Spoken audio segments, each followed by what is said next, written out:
એ શરદ ઋતુની અંદર સુંદર મજાના રાત્રિના કમળ હોય. અમુક કમળ છે ને દિવસે ખીલે, અમુક કમળ રાત્રે ખીલે. રાત્રે ખીલે ને એને પોયણી કહેવામાં આવે. પોયણી કે જે ચંદ્રમા નો ઉદય થાય અને એ કમળ ખીલે, અને અમુક કમળ છે સૂર્યનો ઉદય થાય ત્યારે ખીલે. તો તે રાત્રિ એટલે કે શરદ પૂર્ણિમાની રાત્રિએ શરદોત્ફુલ્લ મલ્લિકામ, એ સુંદર મજાના પુષ્પો ખીલ્યા છે, કમળ ખીલ્યા છે સરોવરની અંદર.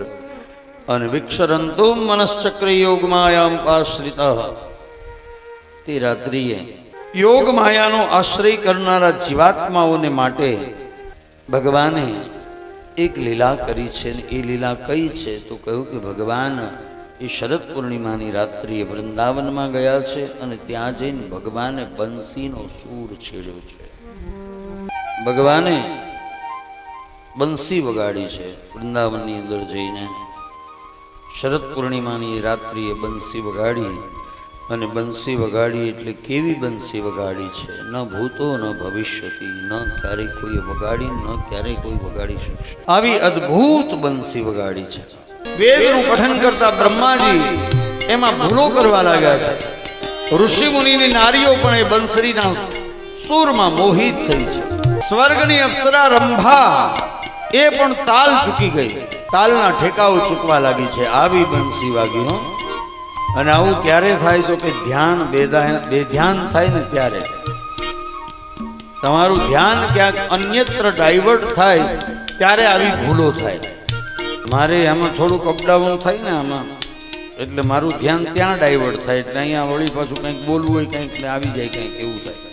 તો રંભા સામ તાલ ચૂકી, રંભા તાલ ચૂકી, પોતાની નૃત્ય કાર્ય હતી એ ભૂલવા લાગી, કારણ કે એનું મન બંસીમાં ગયું. ભગવાન જે બંસી વગાડતા હતા અને યમુનાજીનું જળ જે દિશામાં વહેતું હતું એનાથી ઉલટી દિશામાં વહેવા લાગ્યું. અને એવી બંસી વાજી ત્રણ લોકમાં, વૃંદાવન બંસી વહી તીન લોક પ્યારી, અને ગ્વાલ બાલ મગન ભય વ્રજ કી સબ નારી. ગ્વાલ બાલકો અને વ્રજાંગનાઓ ભગવાનની આ બંસીના સૂરની અંદર મોહિત થયા છે. તો એવી અદ્ભુત બંસરી વાગી છે, કેવી અદ્ભુત કે તમામ લોકો ભાન ભૂલ્યા છે. આવી બંસી વાગી. હવે અહીંયા તત્વચિંતકો અને જ્ઞાની પુરુષોએ એક અર્થ એવો કર્યો કે ભગવાને એક તો 21મા અધ્યાયની અંદર વેણુગીત ગઈકાલે આવેલું, મેં વેણુગીતનું સંક્ષિપ્તમાં વર્ણન કરેલું. વેણુગીત બરહા પીડમ નટવરબપુ વર્ણ કર્ણ યો કરડિકારમ બિભ્રદવાસ કનક કપિશમ કઈ વૈ જયંતીમ અક્ષણવતામ ફલમિદમ ન પરમ વેદામ. તો આ વેણુગીત એ 21મા અધ્યાયની અંદર હતું, ને આ 29મા અધ્યાયની અંદર પાછી ભગવાને બંસી વગાડી. આમ તો ઘણી વાર વગાડી છે, પણ મહત્વની આ 2 વાર. તો બંસી વાગી 21 અને 29. હવે અહીંયા એનો અર્થ બહુ અદ્ભુત કર્યો છે.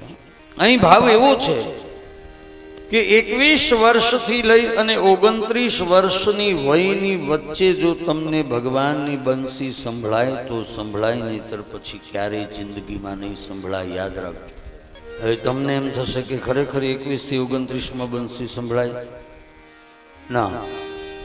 બંસી સંભળાવાનો અહીં અર્થ એવો છે કે 21 વર્ષથી લઈ અને 29 વર્ષની વયની વચ્ચે જો તમને ભગવાન પ્રત્યે પ્રીતિ જાગે, ભક્તિ કરવાનું મન થાય, ભગવાનના દર્શન કરવાનું મન થાય, ભજન કીર્તન ક્યારેક ક્યારેક કરવાનું મન થાય, બીજી ભૌતિક ચીજોમાંથી તમારા મનને ડાયવર્ટ કરી અને ભગવાન તરફ પાળવાનું મન થાય, ક્યારેક કથામાં જવાનું મન થાય, તો આ ભગવાનની બંસરીનો સૂર સાંભળ્યા બરાબર છે.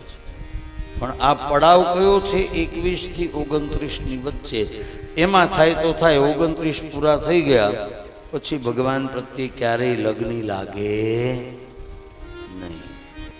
પણ ક્યારેક આપણા મનને આપણે એ તરફ લઈ જવાનો પ્રયત્ન કર્યો હોય તો 21 થી 29માં આ ઘટના ઘટે, નહીતર ન ઘટે. તો 21 થી 29 વર્ષની વયની ચર્ચા છે.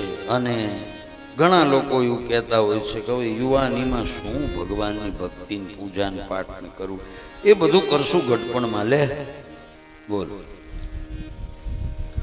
હવે ઘડપણમાં શું કરશો? ઘડપણમાં કઈ નહીં થાય. તો ઘડપણ આવશે પછી ભજીશું પેલા ઘરના કામ તમામ અને પછી ફરશું તીર્થ ધામ. લ્યો બોલો, હા પછી ફરશું તીર્થ ધામ. ફરજો પછી, આ પગ હાલે તો ફરશો ને. એટલે ઘડપણમાં પછી ક્યાં જશો? એટલે ઘડપણ આવશે પછી ભજીશું. અહીંયા 21 થી 29 ની ચર્ચા કરી. એટલે યુવાનીમાં ભગવાનનું ભજન થાય ને એટલું કરવું. ભલે કામ ધંધો નોકરી જે કાંઈ કરતા હોય બધું કરવું, એની મારી કોઈ ના નથી, પણ એની સાથે સાથે ઈશ્વરને ન ભૂલવા, એને જોડે રાખીને કામ કરવું.